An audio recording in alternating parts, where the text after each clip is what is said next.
What is up, guys? Welcome to the channel. My name's Micah, and today it's all about this blue turd right here. So this is gonna be our 1996 Ford Ranger that we recently picked up. We got it super cheap, and I love these Ford Rangers. I don't even know why, because it's like the smallest, puniest, most wimpy truck that you could possibly buy. But they're cheap, reliable, dependable. They've never left me hanging. So we've been wrenching on this one here for the last couple days, kind of doing a few different things to make it a little bit more our style. So I'm just gonna walk you through what we've done so far, what we plan to do maybe in the future, and all the different parts and things that we talk about I will link in the description down below. Most all the parts I got off Amazon. We did lower our truck, and I think I got that lowering kit off eBay, but it'll all be in the description, and I can't wait to tell you all about it. So without further ado,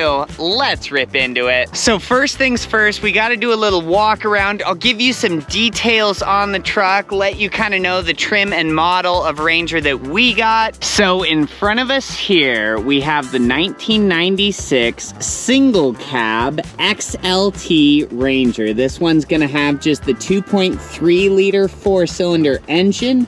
It has the 5-speed manual transmission. It's just the 2-wheel drive. Now, as far as these Ford Rangers go, some people like the 4-wheel drive, 4-liter V6, trying to get everything you can out of them. But I just like to embrace the mini truck side of them. So I love having the smallest engine offered, the manual transmission, and just the 2-wheel drive. Our last one was an extended cab, and while that does give you more room, I love the look of a single cab truck. Overall, this one wasn't in horrible condition when I found it. A little bit of rust here and there, some bumps, some bruises, but it is a 96. It's almost 30 years old. It's showing its age a little bit over the driver's side fender well. Scratches, dents, things here and there. Got a little clear coat fading going on the roof, a little bit on the hood here as well. But as a whole, this is one of the cleaner 96s that I've seen for sale. Now, I found this truck on Facebook Marketplace. I got it from a couple who had inherited it from a relative who had recently passed. This truck had sat in their yard for the last 2 years. And when I asked him if they had started it or driven it in the last 2 years, he said, yeah, I start it up every time I mow to move it. And I looked at their lawn and I said, well, it doesn't look like you mow very often. So the thing needed a little tune-up. It would start up, it would run, but it would just cough and sputter. It wasn't really road-worthy. So we did the classic redneck tune-up on it. If you're not familiar with that, what that is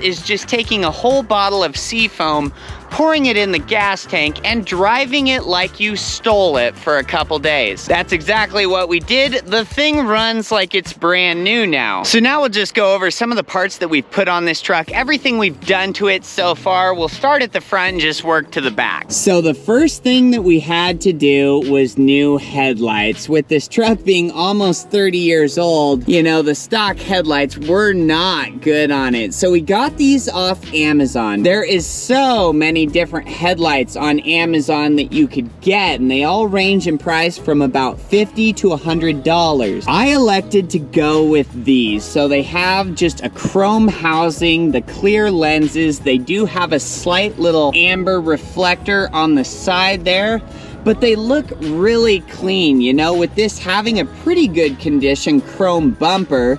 I wanted that chrome housing, those clear headlights. They work really nice, and they shed light extremely well. And these headlights actually came with new 9007 bulbs as well. Now, knowing that I was gonna get those clear headlights and seeing that the chrome bumper was in fairly good condition, as well as this chrome trim strip up top, I elected to go with just a billet grill. So I've always kind of liked these every time I've seen them on a Ford Ranger. So this same billet grill will fit a 93 to maybe up to the 2000s Ford Ranger. It just bolts in and slips in on each side up at the top where your factory grill would bolt in. And on the bottom, it has a little tongue piece that you can mount as well. And truth be told, I think the grill just makes the whole truck. That is the highlight to this thing coming down the road. Now we lucked out because the previous owner put on this bug deflector, this fly screen on the front hood. It just bolts to the underside of the hood.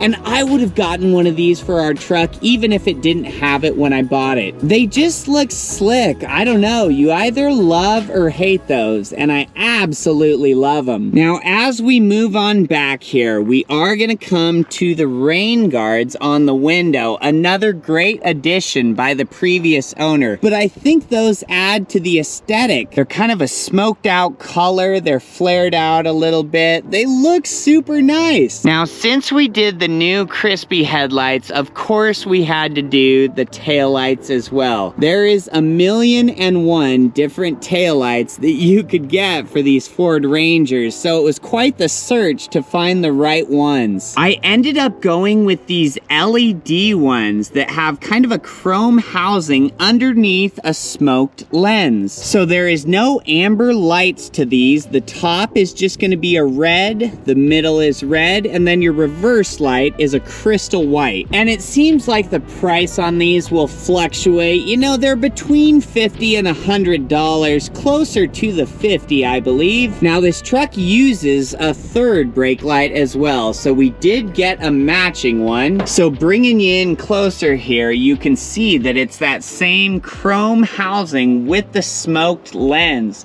And that baby looks so good in combination with our taillights. And they are just a plug and play taillight. There is no extra bulbs, no nothing else needed. And I kind of had to replace the taillights because there was a big chip out of the right one on here. You can see that the previous owner backed into something on the right side. Well, and then you can see he hit something on the left side too. So symmetry, we always like that, evened it out. Now beyond just the lights, you've probably been able to tell that our truck sits lower than a factory one would. So I did do a lowering kit on our truck. So I did a kit that has an axle flip bracket.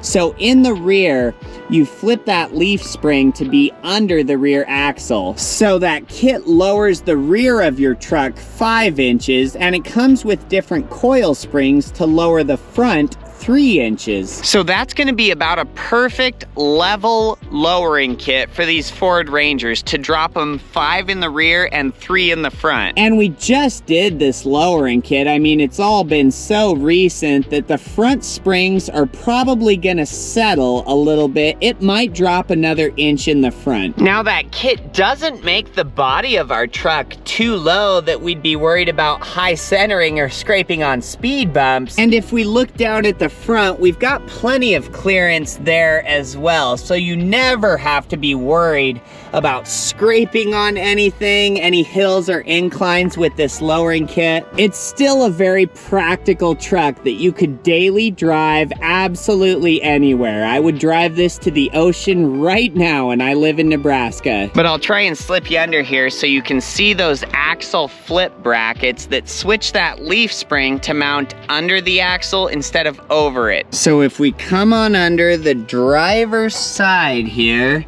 you'll be able to see that little square-shaped bracket. So it fits up under that little platform that is on your factory axle, and it comes with new U-bolts. That bracket fits into your factory leaf spring. Yes, we have brand new leaf springs because ours were trash. One of them borderline snapped as I was taking it out. And both bushings on our leaf springs, front and rear, left and right, were absolutely just rusted together. There was no getting those out. So we just threw in some new leaf springs. That gave me a little bit more peace of mind doing this as well. But you can see everything looks really good. That new axle plate bracket, the U-bolts, the nuts. I mean, it's a complete kit. I'll show you those front coil springs as well. So then if we come in to the front driver's side wheel here, bring you around there, you can see those lowering coils.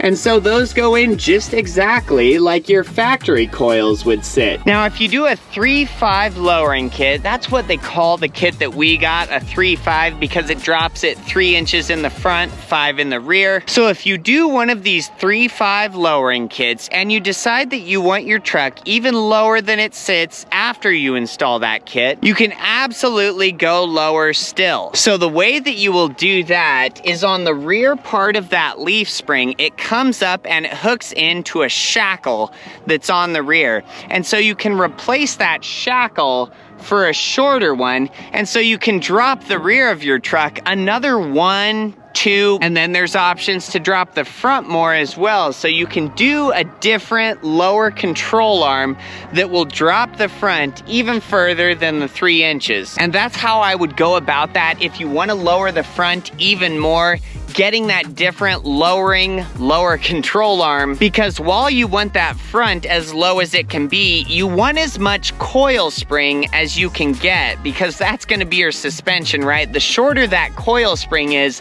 the rougher your ride is going to be. Now, I can definitely tell that our truck rides stiffer, it rides rougher, I guess I'll say, than it did from the factory, in the front anyways. The rear, in theory, should feel and ride just like it did before the lowering kit, because you still have all the flex from that leaf spring, you just put the axle on top of it. So with that kit, the rear is still your factory soft plush ride. And you could do a add-a-leaf kit for the rear if you wanted to stiffen up the rear. You know, if you were always hauling, you know, a bunch of weight in the back and it was just sagging too low, throw an extra leaf on that leaf spring and that will stiffen up the rear. Now, I have not gotten our truck aligned yet since I did this, and the front wheels compared to the rear, you can see that we have a little bit of camber going on there.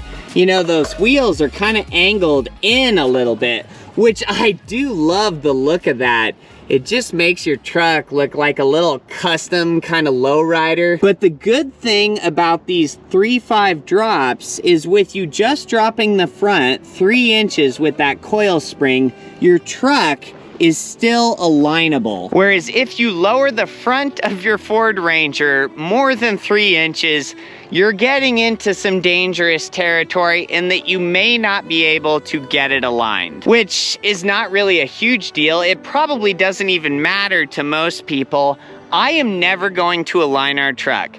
You know, the tires are pointed straight, the steering wheel is perfectly dead center. I'm not aligning it. We're just gonna rock the camber that this truck has. And you probably saw, I have the factory 14-inch wheels still on it. So as long as I drive the truck with those 14-inch wheels and tires, you know, a 14-inch tire, a 205, 75, 14, is like $40 brand new.